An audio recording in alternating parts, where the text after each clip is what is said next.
Welcome, my alumni friends. My name is Jim Wright. I'm the Director of Alumni Services. And again, I'm so grateful that you're able to connect with us, join us for this live broadcast. We're so excited today. We have, been talking about a lot of different recovery themes from really the last 3 months. And we've been doing this virtually. We're recovering virtual on a virtual broadcast, which is amazing when you think about it. This last year and this year have just been crazy, right? And we are doing everything and to try to make things a little bit more positive. The topic today is life is good. And, we're going to continue with this broadcast every Friday, in addition to our meetings. And please, everybody, stay with us.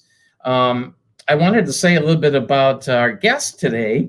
I have developed an online relationship with Sandy H. And, she's battled through a lot of different things over this last 9 months since she was I got sober again in last August. It was great. We battled together, and she is a Caseyville alum, and she's currently attending our Swansea outpatient classes. And so, like I said, she's been sober since last August. She has a great story. One of the things that before we introduce Sandy to the broadcast, please send us questions. We would love for you to connect with her story or anything that you need to ask about. And we'll definitely, at the end of the session, be able to respond. So with that being said, we would love to have Sandy H. Share her story, her journey, everything that works for her today. So here she is. Thanks, Jim. Wow, here we are. Topic today, life is good. Well, yes, recovery and being sober is very good, but like so many others out there, it hasn't always been that way. My journey is a very long journey that goes back, 32 years. I've actually been using substances, or I was using substances in one form or another. And I really kept control of it, I thought, for a very, very long time. And I was able to manage things till I couldn't manage things anymore. And the last 10 years of my using was, really, really bad. I became addicted to opioids, and that was the beginning of the end for me. And when I fell very, very hard. And like so many of us, I lost everything in the process while I was using. Spiritually, I had no connection with my higher power. I just really, had no faith in anything. Mentally, I couldn't function. Physically, my health was deteriorating. All of the relationships I had around me were failing, and my sense of self, was just lost. And 10 years. Wow. That's a really, really long time of struggle, and 30 some odd years of use. That's a long time. It takes its toll on a person, and it takes its toll on a person's, everything. And I was, in and out of treatment, in and out of hospitals, and nothing ever seemed to really work. I would, get some clean time, but it never really, really lasted. And, by the time I made my way to Gateway, I had pretty much, given up on any hope for myself that there was any way I could recover. I was completely defeated. I had absolutely no self-esteem, no self-worth, really didn't care about myself in any way whatsoever. I didn't care about my health. I was just done. I thought that, it was over and this was just my life, and that's my future, and this is all that there is. And my time at Gateway really changed things. It really, is a healing process for me. And I immediately something was different about Gateway. I don't know exactly what it was, but they really helped me look inside of myself and really get down to the root of, what my problems were, and to start talking about things that were very uncomfortable, that I never really wanted to talk about, that, had lived within me for so long. And I started learning these, tools and different ways to approach life and think of things. And I started, using these coping skills that they actually, gave me, not just hearing about them and practicing them in patient, but taking them back out into the real world with me and really using these things. And it's just become this amazing journey of self-discovery for me. I'm having some confidence today. I actually care about myself today. I care about others today. This sense that I had, I wasn't worthy of love or anything. I can't believe I ever thought like that in my head, and I never want to feel that again. These feelings are good that are coming back to me, and I really am starting to enjoy life again. The most important thing, though, and what makes life so great today is really the relationship with my higher power. That has definitely healed me and is keeping me, strong on this journey. But the relationship with myself, to really like myself today and feel strong, it's just such a blessing. I'm excited when I wake up, when I look in the mirror. I don't hate the person, looking back at me. I can laugh again and really feel that laughter. And I wake up with such optimism and such hope. It's wonderful. These relationships in my life with family, friends, professionally, everything is just, all coming back. And it's like, wow, I don't ever want to feel that again. And that's what, sobriety is for me. It's, living, not just existing. And so, yes, today life is good. I know recovery is possible. But for me, and I think this is important for anybody out there, it's really doing the work. This is a program of action. It just does not happen for itself, on its own. You really have to, want it, and you have to work for it. And staying connected with Gateway is huge for me. It's paramount. I have a little bit of clean time now, but I know without my higher power, without a good support system, without the help of Gateway, and without the help of my peers and these coping skills, it would not be happening. I've had too many years of relapsing, getting well for a while and relapsing. I know that it takes some work, but, I'm worth it, and everybody out there is worth it too. So that's all I got. Right. Great. Thank you very much, Sandy. I was thinking of a question. What helps you stay sober today?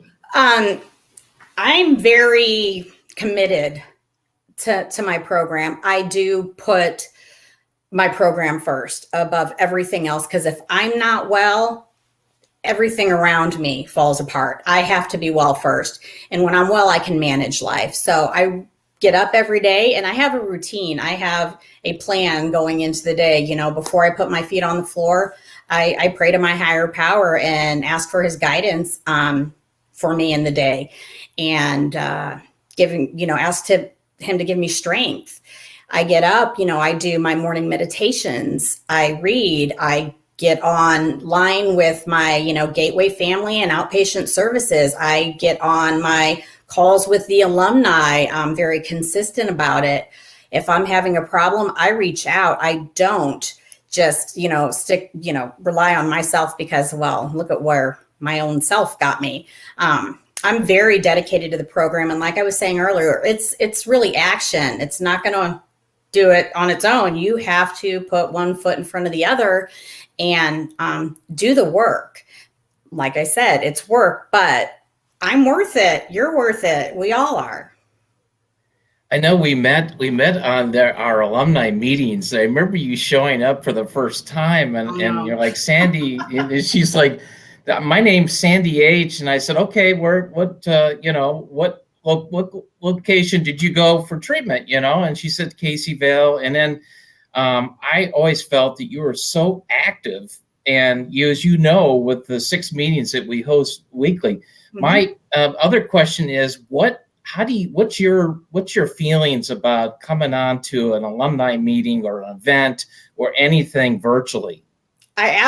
You know what? It's what we have to do right now. And at first I thought this virtual stuff, this is crazy. I need to, hug people, touch people, and yes, that is very, very important. And I do want things to go back to normal, but it is incredible the relationships that I've been able to build with people virtually. And we have a lot of people that come on consistently, and we are connected and we check up on each other. I can reach out, they can reach out to me. I look forward to these alumni meetings, and I know a lot of other people do too. Yeah, I agree with you 100%. I realized that being in recovery myself, I never thought that was just possible.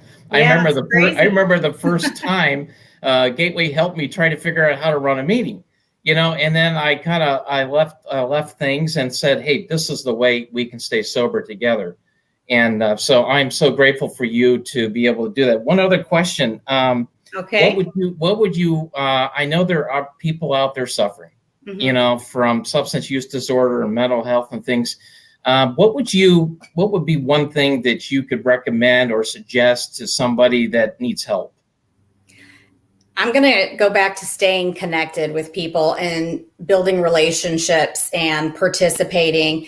And again, it was a process for me, but really, working through your issues, talking about them and getting real and getting honest, because when you start getting down to the core of what's wrong, that's when you can start really opening up and learning what's right for you. And I just think utilizing every tool that's available. I mean, because I say it's work, but it's really not hard work. It's simple stuff. But pick up the phone when you're struggling. Start your day off right. Center yourself. Everybody's process is going to be a little bit different. What works for me might not work for everybody else, but I think that connection with one another is so important, and getting involved. It's very fulfilling. What I'm doing today, it helps me more than it probably helps anybody else, because I need to talk about these things. I need these relationships. They help me and they keep me sober. Yep. And you're putting your recovery first, which is great. Boy, let's see. We've got something from Garen. Hi, Sandy. Jim, life is good. I entered Gateway and a real recovery nearly a year ago. Life a year ago was not so good. I am happy to be joyfully in recovery. What would you say to someone for whom life is good, but still desires to quit drinking? In alumni check-ins for Caseyville Rock, can I get 2 claps and a Ric Flair? Woo! Thanks, Karen. I love that. Yes, that's a huge part of my story. 2 claps and Ric Flair. Absolutely. The Caseyville alumni is going to get that. Oh, I know. So what would you say to someone for whom life is good, but still desires to quit drinking? Me? What was that? Yeah, that was it. That's his question. What would you say to someone for whom life is good, but still desires to quit drinking? I can just share. I know I was like that. I was that exact type of person. But the trouble I had was that I knew that dark world. One, we talked about it today in our meeting, 1 or 2 drinks and I'm off to the races. Yeah. And I thought life was good first or second drink. The problem was I was by myself, as I remember, down the road with another drunk. So anyway, I hope that helps, Garen, because I think that we know exactly what you're talking about, because there are times when we feel that way, like we can control this, but that's not my story. And I don't think it's Sandy's story. Here's another question from Michael Rowan. Have you had periods of highs and lows in terms of motivation or confidence since you have been sober? Yes, there are definitely highs and lows. Some days it's much easier than others because, life still happens. And, you have to deal with that. And today, picking up a drink or taking a pill, that's not an option. So yeah, but I'm very self-motivated at this point because I want my recovery and I want to be well. I want to maintain this happiness. So even on the bad days, I still do the work, and it's not always the same thing every day, but I'm always doing something for my recovery. Great answer. Here's another one from Jason Matthew. My biggest problem was I would hold everything in, and I would think drinking would heal the pain when it would only numb it. Then the next day, everything would get worse. I now talk about it if I have any problems. Thank you, Gateway, on my recovery. Thank you, Jason. Awesome. Thank you, Jason. That is so true. That's so true. Yep, that's my story as well. I think the dedication from our counselors throughout the Gateway chain, including Caseyville and obviously with your Swansea outpatient, the programs are really very innovative. And I like their counselors because I think they're very steady. And I don't know, would you agree with me on that? Oh, statement? Absolutely. This has been, like I said earlier, I've had, one or two, experiences in treatment prior to finding Gateway, and I've never felt so connected with people that I've never met. I really felt like there was a genuine interest being taken in all of us. It's been an outstanding experience from inpatient to outpatient, without a doubt. And I think you keep the relationships, right? Absolutely. Yes. Yeah. And, having several months, this is the first time I've ever had a relationship outside of, inpatient services. I've never had a connection. They never maintained one. I didn't even know anything like this existed. So, it's amazing to know I can pick up the phone and someone's always going to be there. In addition to that, they pick up the phone and check on me. And that's a big deal. Exactly. That's a big deal. Yeah, and it's that I think that's so important. Most of us that are in recovery, which I'm in long-term recovery, and everybody knows that after the last 3 or 4 months of speaking. But the fact is that without those connections, I know that we were talking today about sponsees. I think it could be anybody. Mm-hmm. And I think it's important to know that you're connected to me, you're connected to the people maybe in a 12-step program, the Gateway counselors, everything. So great. All righty. All right. I don't see any other questions. Thank you very much, alums, for coming on and to listening. And we so appreciate Sandy sharing her story and being able to connect with us. And I just wanted to let you know that, Gateway's open. Our residential and our outpatient programs are open. And if you need help, please call 888-507-2586. I'll read this again. Our free, walk number is 888-507-2586 if you need services. The Gateway app is blowing up, and it just, Sandy was sharing with me earlier today just about how sometimes it's way too much, But I tell you, when people in recovery start talking to each other, you usually can't quiet us down. So it's kind of hard to wrap anything up. It's hard to wrap anything up. I know, it's kind of like, so anyway, again, thank you so much, Sandy. Oh, you're welcome. And by the week, next Friday, the 29th of January, if you can believe it, next 12 noon, I'm going to be sharing Service is Key. But anyway, please continue to check in with us on Friday at 12 noon. And I'm sure we're going to have another guest down the road. And I'm so grateful for Sandy to be able to come and share her story and to participate in our Gateway world. So thank you very much. Thank you. And we'll see you next week.